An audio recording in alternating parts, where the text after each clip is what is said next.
Fala pessoal, muito bom dia, sejam bem-vindos ao episódio número 24 do podcast Spoilers da Vida. E se você ainda não ouviu os episódios anteriores, fica aqui mais uma vez o convite para procurar no seu agregador de podcast preferido. E hoje nós vamos falar sobre pensamento e como esses pensamentos funcionam na nossa tomada de decisão. E eu vou usar aqui o contexto do livro do economista americano Daniel Kahneman, que apresenta o conceito de pensamento rápido e devagar, né? Então é um lado mais lógico, um lado mais emocional, mais instintivo. E para começar a contextualizar, vamos voltar aqui na época das cavernas. Imagine que um pai sai com seu filho pela primeira vez, eles não têm ainda vivência naquele ambiente, e durante uma caminhada ele tem contato com um animal feroz que acaba os atacando. E desse momento em diante, foi criada uma memória, né, que faz com que rapidamente ele saiba que se ele vir aquele animal, ele tem que se esconder, ele tem que fugir, ele tem que atacar, mas ele tem que tomar uma ação. E dias depois, quando eles estão recuperados, eles avistam o mesmo animal andando novamente ali pela floresta e eles decidem se esconder. E ao ver o animal indo embora, eles continuam a caminhada, até que depois de alguns minutos, um pássaro passa sobrevoando a cabeça do filho dele, que subitamente desmaia. E nesse momento, o cérebro desse pai cria uma outra informação, de que aquele pássaro, ao passar por cima da cabeça de uma pessoa, é capaz de fazer algum mal a ela. E desse dia em diante, esse pai decidiu que nunca mais ele vai se aproximar de uma fera como aquela que ele viu atacar durante o passeio, e nem que ele vai se aproximar de um pássaro como aquele que voou por cima da cabeça do seu filho. E todas essas duas decisões, né, elas foram tomadas pelo sistema de pensamento rápido e automático.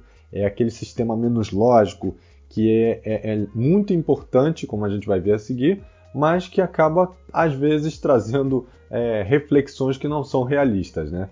E se você tivesse, nesse momento, usado o sistema lento e lógico, provavelmente a decisão seria diferente. Seria que você entenderia que a fera realmente deve ser evitada, é um problema, é um risco, mas que o pássaro não teve relação nenhuma com o desmaio do filho. Mas então por que a gente usa o sistema rápido e não usa só o sistema lento? Bem, o sistema rápido e emocional, reativo, ele é o que nos manteve vivos durante todos esses anos, mesmo levando a assunções como essa que a gente viu, de que um pássaro voando por cima das nossas cabeças pode nos fazer mal. E se você, por exemplo, está andando na rua ou em algum lugar que você talvez não conheça, ouve um barulho estranho, ou vê uma movimentação estranha, você já fica alerta. E esse é o nosso sistema rápido te preparando para alguma coisa.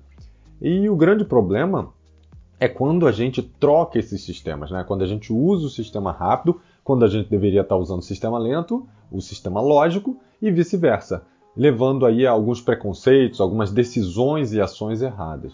E o Daniel, em uma das suas pesquisas, ele separou dois grupos de trabalho e para o primeiro grupo ele apresentou a seguinte pergunta: você sabe se a maior árvore do mundo é maior ou menor do que 350 metros? E qual seria seu chute sobre essa altura?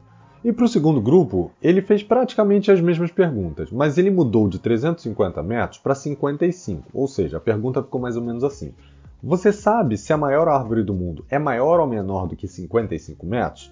E qual seria o seu chute sobre a altura? E aí para o primeiro grupo, o chute ficou em 250 metros, e para o segundo grupo, o chute ficou em 85 metros, uma diferença enorme, não é?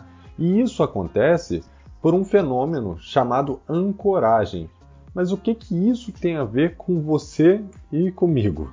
Bom, sempre que a gente não tem muita experiência ou informação sobre um determinado assunto, a gente assume os fatos apresentados por fontes que a gente acredita que são fontes confiáveis, sejam elas pessoas do nosso contexto, sejam jornais, livros, qualquer fonte.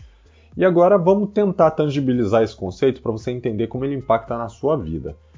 A gente está num período de pandemia e, enfim, eu não sei quando você vai estar ouvindo esse podcast, mas eu vou usar esse contexto. E você lê no jornal todos os dias falando que o número de leitos nos hospitais vem crescendo, indisponíveis, né, vem crescendo, que o isolamento, que o uso de máscara e a vacinação são fundamentais para erradicar o Covid. E por mais que você não saiba dizer se essas informações são corretas, não é um infectologista ou alguém da área de saúde, elas são a sua âncora e baseado nelas você vai tomar a sua decisão. O que nesse caso é uma coisa positiva, de proteção. Mas junto com essas notícias, a mídia sensacionalista ela tem diversas outras, né? Ela tem do voo que caiu, ela tem o número de roubos de celular, ela tem o número de feminicídios e outras notícias que acabam direcionando a sua atenção e criando âncoras que talvez venham te trazer mais ansiedade, tirar tua paz, te deixar mais angustiado. E a verdade é que não é que essas questões se tornaram mais evidentes, que agora a gente tem um percentual maior de aviões caindo, de roubos. Talvez a verdade seja que o andar de avião, ou agora em qualquer outro momento da sua vida, tem a mesma probabilidade, e que essa probabilidade seja razoavelmente baixa. E esse é um exemplo de como é que a gente, usando o nosso sistema rápido, quando a gente deveria usar o sistema lento, acaba prejudicando a nossa tomada de decisão. Porque, por exemplo, você pode decidir não voar mais de avião, um exemplo. Ou, não, eu vou voar, mas você vai voar ansioso porque você vai lembrar daquela decisão. E se você usasse fatos e dados, eventualmente você viria que é muito mais perigoso andar de carro, por exemplo, do que de avião. Um outro exemplo tangível aqui é se um colega seu de trabalho começa a trazer os problemas que ele tem tido, como é que ele tem achado o trabalho ruim, como ele tem ficado com a saúde debilitada, e aí pode ser ou não por conta do trabalho, como ele está insatisfeito com o salário, com o chefe dele. É muito comum que você tome esses fatos como uma âncora para a sua própria percepção. E aí o que isso vai fazer? Isso vai acabar drenando a sua energia, isso vai acabar mudando a sua motivação e talvez até te coloque em um cenário que de fato pode não ser a sua realidade. E nesse caso, a gente tem que realmente usar o nosso sistema lento, a gente tem que trabalhar com o entendimento dos fatos e com a racionalidade se realmente o que você está ouvindo faz sentido para você. E isso nos leva a mais um conceito importante, o da aversão à perda. O nosso cérebro ele é naturalmente avesso ao risco, a perder alguma coisa. A maioria das pessoas ela prefere não perder R$10 ao risco de ganhar 100. Por isso que quando a gente ouve as notícias que podem não nos trazer esses pensamentos de perda, a gente acaba tendo mais atenção, a gente acaba criando âncoras em cima deles, e por isso também que as mídias acabam usando esse tipo de conteúdo para chamar a atenção. Vou dar um exemplo aqui. Se você fosse agora ao médico e ele dissesse que você tem 10% de chance de morrer fazendo uma cirurgia, como é que você iria se sentir? Provavelmente você iria se sentir mal, angustiado, ansioso, deprimido e, quem sabe, preocupado. O que é normal, porque o seu foco está no que ele falou, na chance de morrer.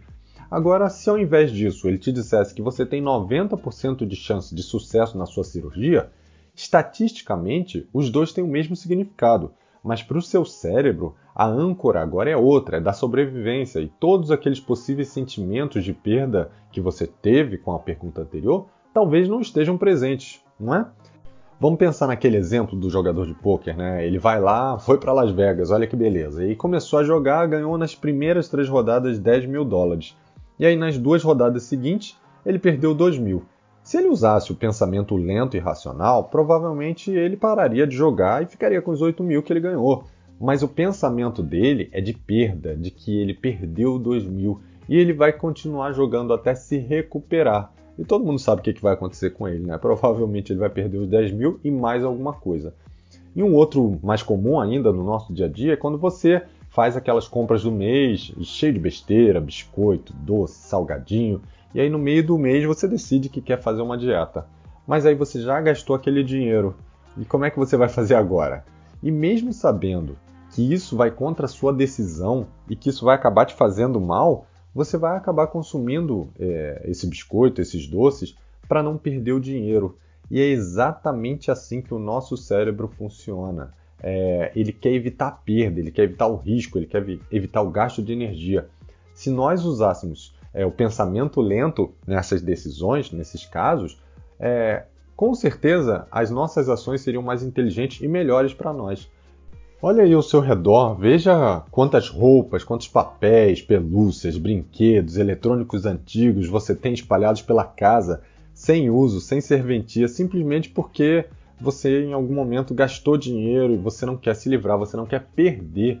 Isso daí é muito comum. Quantas pessoas também deixam de tomar a decisão de trabalhar em algo que vai dar mais prazer para elas, porque simplesmente elas não querem perder os 40% do fundo de garantia. Nossa, quantas vezes eu já ouvi isso? E muitas vezes até se sujeitando a trabalhar em coisas que elas não gostam, a serem infelizes. Quantos relacionamentos abusivos não terminam simplesmente porque as pessoas não querem perder os anos investidos na construção desse relacionamento, mesmo que no fundo elas saibam que esse relacionamento não tem um futuro, que ele não vai ser diferente. Agora fica aqui a minha chamada de ação para você.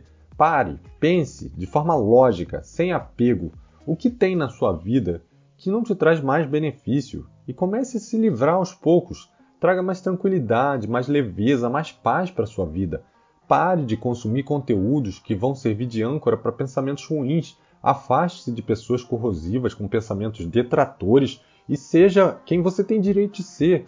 Todos nós nascemos com o direito de sermos felizes, de aprender, de ensinar, de criar o quadro da nossa vida do jeito que a gente quer. E a única pessoa que pode decidir como vai ficar esse quadro é você. Tome as rédeas da sua vida.